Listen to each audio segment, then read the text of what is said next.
আসলে একটা জিনিস মিলিয়ে দেখবেন, যে কাঁদায় সেও কিন্তু একদিন কাঁদে, আর যে অবহেলা করে সেও কিন্তু একদিন অবহেলার পাত্র হয়।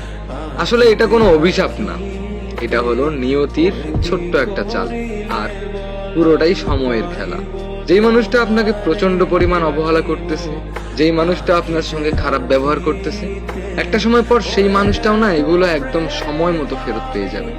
যেই মানুষটা আপনার মন ভেঙেছে, সেই মানুষটাও অন্য কারো হয়ে সুখী হতে পারবে না। আসলে সময় সবকিছু বুঝিয়ে দিবে সময় মতো। আর কেউ যদি আপনাকে ঠকিয়ে চলে যায়, কেউ যদি আপনাকে কথা দিয়ে কথা না রেখে চলে যায়, সেও কিন্তু এই জিনিসটাও ফেরত পাবে।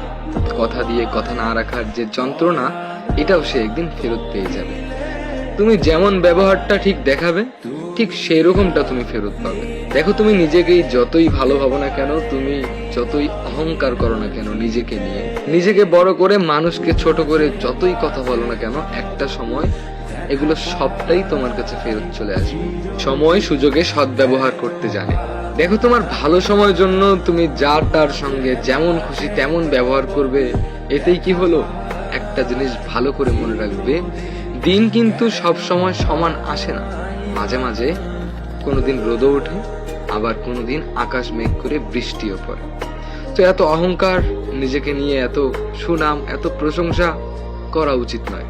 আসলে ভালো সময় যে সব সময় থাকবে এমনটাও কোনো কথা নয়। খারাপ সময় একদিন তোমারও আসবে। আপনার অনেক টাকা পয়সা থাকতে পারে বা আপনার অনেক ভালো সময় থাকতে পারে, কিন্তু মানুষের সঙ্গে কখনোই খারাপ ব্যবহার করবেন না। খারাপ ব্যবহার না করার ফল কি জানেন? যদি আপনার কখনো খারাপ সময় আসে, যেই মানুষগুলোর সঙ্গে আপনি ভালোভাবে কথা বলছেন, ভালোভাবে ব্যবহার করছেন, সেই মানুষগুলোই আপনার খারাপ সময় পাশে থাকার চেষ্টা করবে। একটা জিনিস মাথায় রাখবেন, কখনো নিজেকে নিয়ে বেশি অহংকার করতে যাবেন। দেখো, গুরুজনরা বলেছে অহংকার পতনের মূল। যে যত বেশি অহংকার করছে, সে খুব তাড়াতাড়ি ধ্বংস হয়ে গিয়েছে।